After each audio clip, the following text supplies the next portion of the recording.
Hello and welcome to the Utah Puck Report. I'm your host, Jay Stevens. I'm running solo today. Apparently when it snows, Gary can't make it into the studio. I'm not going to make fun of his Toyota or anything like that. Today, Cyd Butler. Cyd, I've wanted to talk to you for a long time, and let's just talk about, tell me what you do. So I'm actually in the financial services industry. Okay. I was with one of the big brokerage houses for 25 years. I've just switched to a smaller brokerage house, but in the business for about 30, 35 years. Oh, wow. So, okay. yeah. So you have a real job, and then you're like, at some point in your life, you're like, I need to take on this huge responsibility and help out the Utah Grizzlies and help out Utah hockey did you just start as the president of the Booster Club, or so there's the Utah Grizzlies, the Growlin Grizzlies Booster Club. Right. And how did you get involved with it?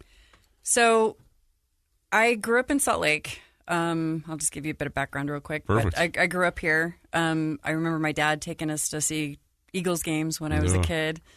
When I was 18, I actually left the state. I went to Denver, was living there when the Avalanche won the Cup. Oh, wow. Then I moved to Florida for a couple of years, then the Chicago area, and was there when the Blackhawks won the Cup. Oh. So when we decided to move back after my dad passed away, we were just looking for stuff to do, and we're like, oh, let's check out a Grizzlies game, and just kind of fell in love with it. It was a blast. Yeah. And I was walking down the concourse one day, and I noticed the Booster Club. I was like, well, that's really cool. And I found out even more about it, and I joined the club then. Eventually, I became a board member, and then just before COVID, I accepted the presidency, and then everything fell apart. Yeah, so, then everything froze. Yeah, so we're rebuilding everything now, but that's kind of how it all happened. Okay, so when you first get involved with the Boosters Club, what are you expecting as like a new member of the Boosters Club? What do you do? What do you get out of it, and what do you have to put into it? Sure. So it's a minimal membership fee. It's like $20 a year for a single person, $25 for a family, and that just kind of gives us our base, so we have a little bit of a budget to work with. But basically, what that means is a little bit of access to the team. We have a holiday party every year with the team that is exclusive for Booster Club members, and then you're eligible to adopt a player, which they get to give them a goodie box once a month. Yeah. And then at the end of the year, that's all done in secret. And then at the end of the year, we have a banquet where they get to meet their adopted player. Okay. So a little bit of team access. We also feed the team on when they have a back-to-back Friday, Saturday usually. This week it's a Saturday, Sunday, but we'll feed them that night so that they don't have to go searching for dinner before they play the next day. And our members contribute to that dinner. Okay, cool. So, yeah. Yeah, I didn't know that. I didn't know exactly where the stuff was coming from, but like I remember on a few of the road trips, like the team would pick me up and they're like, "Hey, we're going to wherever, and we're going on the road." And then I get on the bus and there's a bag of stuff, and I was like, "Wow, these are actually all the same treats that I would normally get to go on a road trip." And you find out somebody from the Booster Club had asked somebody else on the team that somebody knew you or whatever, and then they find out they give you these cool little bags. It's so thoughtful. And I think a lot of people, when you think, all right, they're professional athletes and they're spoiled and they probably have everything in the world, and they don't understand, like at this level, at AA level, these kids are making $450 a week, or maybe a little more. Some of the guys make a little bit more, and their rent's paid for, but it's still, they got to live the whole year on what they make while they play here. They go and coach, but to have somebody like the Booster Club come in and help is huge, and not just buying treats, but these kids are away from home too, and you guys give them that little like belonging, right? You guys help them belong a little bit more, and kind of help cure the homesickness. Yeah, I would say that people in the Booster Club are obviously all ages, all of that, but there's a significant group of us that kind of feel like step-in moms, right? Yeah. These kids are young. I have a son about the same age, so I would hope that if he had taken this path, he would have someone sort of looking out for him. There's been past years where we had players over for Thanksgiving dinner because they were in town and didn't really have anywhere to go. So yeah, it's just kind of to help them along. And like you say, they don't get paid much of anything, and they're in a strange city, and they don't really know what's going on. So we just try and help out as best we can. That's awesome. So how many of you are there? I think again, with COVID, we're kind of still going back through a lot of our stuff, but I think we're somewhere between 75 and 100 members right now. It actually grew a lot after their great season last year. Yeah, that's good. Yeah, COVID kind of decimated our numbers a little bit, but last year and the end of last year and this year it's grown again. So I never even thought about that because we've had Jared Youngman in here and we've talked about how that season last year helps ticket sales, and then there's a lot of expectation as of what comes this season, especially with the Avalanche. It's been kind of interesting because you see the Avalanche, who won the Cup, have some of the hugest players in the market, and then all of a sudden 4 of their players get injured, right, which means 4 of our players are going to the next level. So, and it's been fun to see guys that, were here at one year and now they're with Colorado Eagles, and then they get with the Grizzlies or with the Avalanche. And, think about it going, oh yeah, we're growing that way and the team's succeeding, but it also grows the Booster Club. I didn't even realize that. Yeah. I think the excitement of last year, everybody was like, they would like a little player access. I mean, yeah. And that's one good thing about this level. Everybody, and I'll change the subject slightly, but, everybody wants that, oh, let's get an AHL team. Let's get an AHL team. And to my way of thinking, ticket prices would be a lot more expensive. And frankly, we would lose a lot of access to the players that we have now. And to me, the access to the team is kind of the reason I do this. Yeah. I like getting to know them. I like being able to take care of them. I just think we would kind of lose a little bit of that familiarity at the next level. So and that happens like in junior hockey, like in junior A, you've got billet parents, right?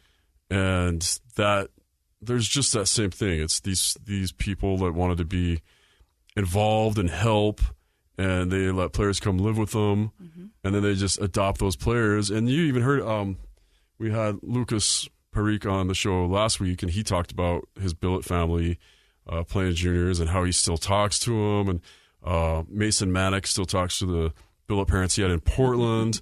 I kind of had a billet family experience when I went to prep school in Minnesota for a little bit, and I kept in touch with that family. Well, I still keep in touch with the kids, but right up until they passed away. Right. Like, we just stayed friends, and you have a unique connection, and you get to watch these kids come in, and you're like, hey, I'm a veteran at helping you get ready for your next game or whatever. You kind of help them grow. Sure. And so you have to, at the beginning, you learn, and then you get to teach these kids. Right. So you've been a member of the Booster Club for how long? So I think all in all, probably 4 years, maybe 5. So tell me some players that you've really been able to get to know and watch, even if it's just to watch them go off and have a family. Sure. So I think the first year I really got to know the players really well was the year we did have some over for Thanksgiving dinner. It was Taylor Richard, who I still keep in touch with. Great He's guy. a wonderful, wonderful guy. Great person. CJ Ike was another one I still also keep in touch with. Love him. that guy, yeah. CJ was fantastic. And then Cliff Watson, and actually I think those guys all kinds of were sort of friends away from the team as well. They sort of grew up together and stuff. But but yeah, those are two that I kind of keep it. They held a special place for me. Yeah. They're really sweet guys and have gone on to do wonderful things. Yeah. CJ's now coaching, I think. Yeah, I think so. And watching Taylor with his kid and yes, yeah, it's fun, and that's such a cool thing because I remember when I first started going to Golden Eagles games, and I ran into Rich Chernamaz at Fashion Place Mall one time, and he just took 5 minutes to talk to me about nothing, and I just thought it was so amazing to all of a sudden I was like 16, I think, and I like all of a sudden had personal connection with a guy. Right. That was playing hockey, and it made it more fun to go to the game. Sure. It's almost like with fantasy football or whatever. It's like I have more vested now because, or whatever. But it's such a cool, unique experience, and I think a lot of people don't understand that part. Right. If you give us your spiel right now of somebody that's listening in right now, why would you tell them to join? I think the biggest thing is just to support the team. These kids work really hard. They put everything they've got out on the ice, the coaching staff, the equipment guys, the whole organization. One of the best things you can do for them is to support the team in the ways that we do. And then again, just like you said, to have a personal investment, I think, with the team, it just gives you an extra reason to watch and to root for people that you maybe get to know a little bit. Yeah, that's cool. I remember it means a lot to me.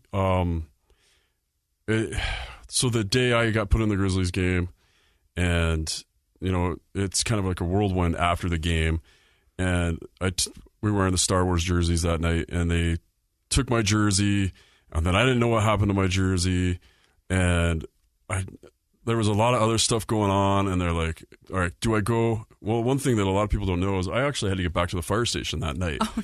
So I'm like, I was like I had a guy hanging out from, I'd worked out a trade. I'm like, hey, if you'll work for me from like 5 p.m. to 10 p.m. or 10:30, I'll give you 5 tickets to the next Grizzlies game. So I got a barter, right?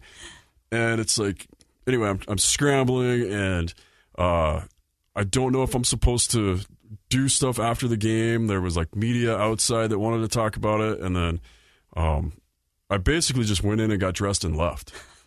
And when I got back to the fire station, Jared Young was calling me. He's like, hey, where's your jersey? I'm like, I have no idea. And he's like, where did you go? And I'm like, I'm back at work. And he's like, the Boosters Club's out there. People are auctioning off your jerseys. They wanted to talk to you. I'm like, 10 minutes ago, when I was in the building, that would have been amazing to know. But to me, it's like the game ended. I went in my locker room. They came, they grabbed my jersey, and I took a shower and I left. Nobody said a word to me about anything, but I found out the Boosters Club bought my jersey to give it back to me. Oh. And I mean, that's so awesome, because I wanted that jersey. It was a big deal for me. Sure. Plus, it was a Star Wars jersey, and I'm a total Star Wars nerd. I'm wearing a Star Wars shirt now. And I just thought it was so cool and so generous, and it just made me, appreciate the Booster Club even more. And again, I always appreciated them. It was like so not cute. It's more than cute, but it was so nice. And just every time that I get on the bus, and because I'm not really a player, I'm just an e-bug, but every time I go on a road trip, there's a bag for me. And I always feel bad, because I'm like, no, I'm fine. Like, it's cool, but it still makes me happy. Like, and I know it makes the guys feel, it really is special for the guys. Well, that's the point, right? That's why we do it. Yeah. You guys do so much. So tell me a little bit more about the dinner. So usually Sunday of the week when we're going to feed them, actually, I'll just give a shout out right now to some of my awesome board members. Yeah, Heidi Pitkin, who is also a billet parent right now, by the way. Okay. Ashley Sadler, Jim Williams, Liz Cheney, they're all on the board and super wonderful helpers. Ashley and Heidi are in charge of like team support stuff. So to go off dinners for just a moment, the other thing that we do is we get the apartments ready for them when they come into town. So we have big bins full of dishes and silverware and pots and pans, and they go through with Mason and Colin, the equipment guys, and kind of make sure each apartment has what they need, bedding, that kind of stuff. So that starts the season. But then as we go through and they start feeding the team, we'll send out like a potluck menu, and our awesome booster members will, okay, I'll bring 5 pounds of hamburger, I'll bring 5 pounds of chicken, I'll bring, cooked rice or whatever it is we're serving. So taco bowls seem to be the most popular menu that we do. We usually rotate between that and pasta. We have one Booster Club member who loves his Traeger and he loves to smoke. Oh, yeah. So last year he did, I don't know how many pounds of meat, but he did all of the meal on his Traeger. Jeez. So we're working with him to maybe make that happen again this year too. Yeah. But Most people with Traeger look for the opportunity. Yeah. I keep volunteering. I just cooked all of Thanksgiving, and they're like, oh, we don't want to make you do Christmas too. I'm like, no, I'll do it. I'll do it. I want to yeah. What do you guys want? Brisket again? I'm in. Yeah, because I don't know why. I guess I saw a thing that says if you're a man and you turn 45, you either got to know a lot about World War II or how to smoke meat. So I picked smoking meat. But I also do study World War II, but I guess I can't just stay focused. So that's awesome. And then you guys just keep providing meals, and then you guys still do Tip-A-Grizz? Is that through? That's actually through the season tickets. Oh, that's season so Jared ticket. puts that one together. There's got to be a lot of crossover, though, between season ticket holders and boosters, right? There is, yeah. A good number. Well, all of the boosters, I think, are season ticket holders, or at least 5-game pack holders. Yeah. And then there's probably a bigger season ticket pool that aren't members, but we're actively recruiting them as well. Very cool. So, I want to know more about how you feel rewarded from it, because it's got to be more than just a little bit. Is it because you guys you do so much? Yeah, to me, it's just what needs to be done. And again, I think it comes back to just having a son that's about that age. I would just want them taken care of. But I will also say, the organization is wonderful to work with. If it were difficult to work with the organization and get, back to serve dinner, which, because we do it back in behind the locker rooms and you have to have access down and all that that little media stuff. room thing. Yeah. So the organization makes it easy for us to deal with that sort of thing. I know there are other booster clubs that don't have the access that we have to the team. Really? That, they maybe provide dinner, but they're not allowed back there to serve it or stuff like that. Okay. We're very lucky in that we have a close relationship with the front office and with the team. Ryan's wonderful to deal with. Yeah. And anything the booster club needs, because we obviously have to raise money, right, to do a lot of this stuff, to put on our holiday party. And we do reimburse certain, like if people on the board have to fill in, like for some of the dinners, if we don't get something, we'll go out and spend our personal money. We try and take care of that. Right. But, if I ask Ryan for a signed stick or something for a raffle, it's, I've got it the next day. Right. So they're wonderful to deal with. And I think, it's a mutual thing. They appreciate what we do. We appreciate how much they help us get it done. Yeah. It's weird. Do you get to be friends with a lot of the other boosters, like with the Steelheads Boosters Club, or we other haven't. teams? Yeah, we haven't really interacted much. That's actually something we would like to do. It's just part of coming out of COVID is just sort of getting our feet back underneath us. But I guess there's a big booster rally every year for a lot of the ECHL booster clubs. Really? And we've thought about going to that as a convention of sorts, I guess. Yeah. But, we haven't yet sent somebody, but we've certainly talked about that. Okay. I wonder, is it at a particular place, or is it? Yeah, I think it kind of rotates around, and I don't know. I don't know that much about it. I know of it. Okay. So it's something we'd like to do, though. I think. Yeah, because it seems like you guys could compare notes, and maybe that helps the organizations too figure out, like, hey, it's working well in Utah, or this is working better here, and because it's just awesome that you guys do this for the teams. And I'd hope that Utah, or like the Grizzlies, appreciate it and make it super easy for you to do. Yeah, what sticks out to me is last year when we did our holiday party, that was when Taylor Crunk was playing for the team.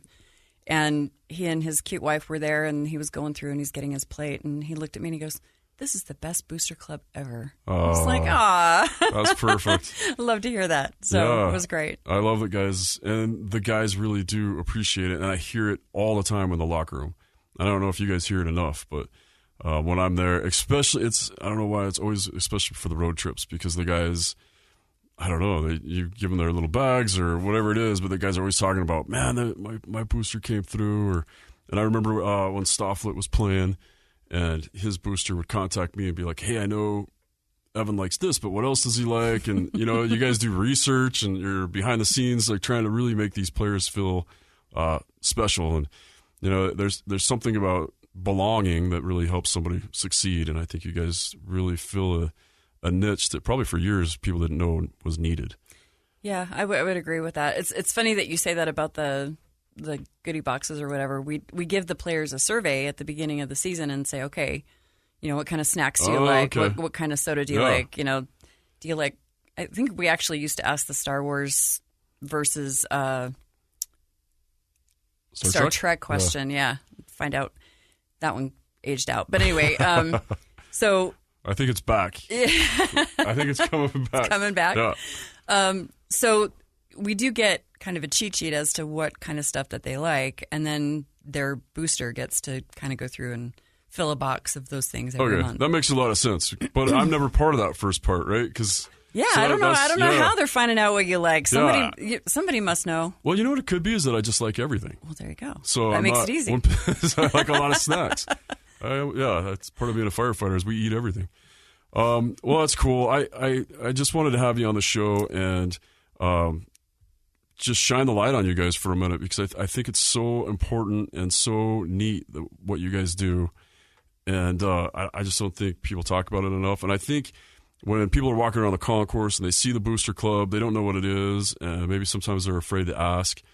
And hopefully just having you on here and kind of explaining it a little bit, hopefully we've clued some people in. Because if you're on the fence of you want to join, or if you're just a new fan of the Grizzlies, because we have a lot of those from last season, and I keep seeing that on the Facebook pages.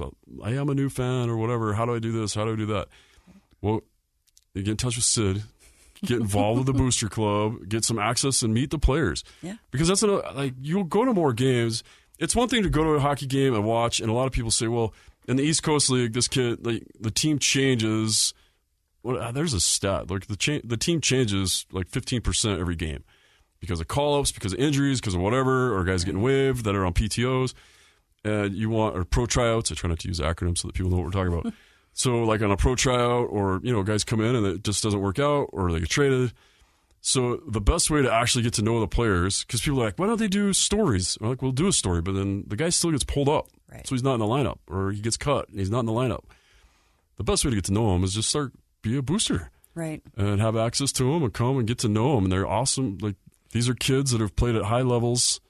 Yeah. And all the highest levels. I mean, they've played. Tails off. Yeah. They played NCAA, they played major juniors, and they played at all the clubs that lead them up to here. And, it's a good way to get to know them. Yeah, and I will also say the Booster Club members, the people who belong, are wonderful fans, and they're great people to get to know. We've actually looked into, and I think after the new year, we're going to start having just events where Booster Club members get together. It may not be with the team. It might be a watch party. It might be we're all going bowling and we're all going to celebrate the Grizzlies or whatever. But it's a great group of people, and we're all a lot of fun, and we all have the Grizzlies love in common. So that's another reason to join. It's just an awesome group of people. Yeah, that's fun. Do you know of places that do watch parties right now? No, we're trying to figure that out. We actually had one booster last year for the playoffs that rented a theater in Lehigh and invited everybody down, which was pretty cool. Yeah, that is cool. I haven't looked into what that costs, maybe out of our budget league, but usually it's someone with the Flow Hockey sign-on. Yeah. We'll just gather at a house. I think Hook and Reel actually shows the games too. Okay. We've thought about doing it there, but trying to put something together for that, I think. I can't say business names right out, but I know there was a sports bar that was doing it for a little bit too, and that was cool. And I always want to go and catch it. It just seems like, because I always wanted to come and support the Booster Club, and I saw when you guys were doing things, and it always seems to be when I'm on shift. But know that if I wasn't at work, that I'd be there helping you guys and supporting you guys, because it's so cool what you guys do. Awesome. All right. I'm going to give you, this is your chance. This is your spiel. Okay. Is there anything else you want to say to people that are listening to inform them more about the club, or to talk them into joining? Well, all I'll say is, if you want to have a really fun time and you want to get to know the players, you want to get to know some super fans, we're on the concourse near section 119 every game, usually at least during first intermission, sometimes during second. But stop by and see us, learn more about the club, and join us. We're a lot of fun. Yeah, you guys always look like you're having fun. Grizzlies have games this Saturday and Sunday. Saturday at 7, Sunday at 3 p.m. That seems to always throw people off. But there's the Sunday games at 3 p.m. At the Maverick Center. The boosters will be there. Cyd will be there, and you can come talk to her and find out more information. Thank you so much for coming on the show. Thanks for having me. And thank you so much for everything you do for helping the Grizzlies helps Utah hockey, even at the youth level. So thank you for everything you do. Thank you. All right. And that is the Utah Puck Report.